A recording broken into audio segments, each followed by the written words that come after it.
Okay, you guys, I'm back with another one. Never, whoever this is for, don't let someone else's narrative block or cloud what you know God has promised to you. Don't let nobody else's narrative make you think that what you are expecting from God is too much to expect, because that person is thinking on their level of, and that's not to say they below you, beneath you, but that's not to, they're thinking on their level of understanding. And especially if they're not connected to God, your expectations in God is absurd to them. It's ludicrous to them. Prime example, if you are waiting on a significant other, fellas or ladies, if you're waiting on a significant other and God has been working on you, changing your appetite for the type of people that you desire or the person that you desire, if you have been cutting out things because it's like, I don't even desire this no more.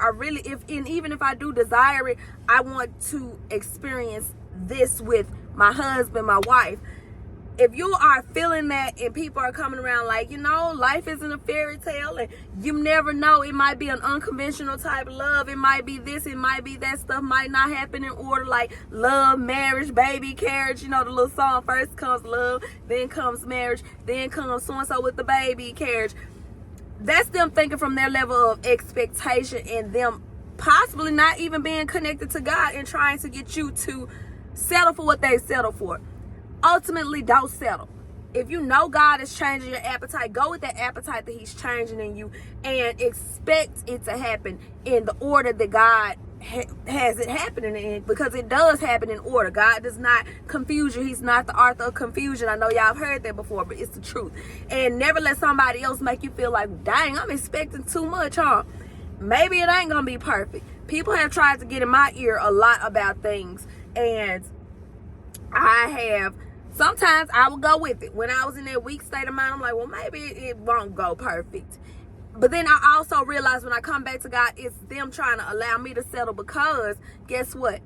People will be envious of your situation, believe it or not. Not saying that you're perfect, but people will be envious of your situation, especially if they see the God in you. People see the God in you. Now that I'm an adult and I was watching Stephanie P this morning, I noticed that I'm an adult and I can see when a child is special. So people around you who have known you forever, for your life, family members, friendships, whatever, they see that light in you. Especially if you're an adult like me and you can see a light in a child, you can tell that child is special and God is using that child.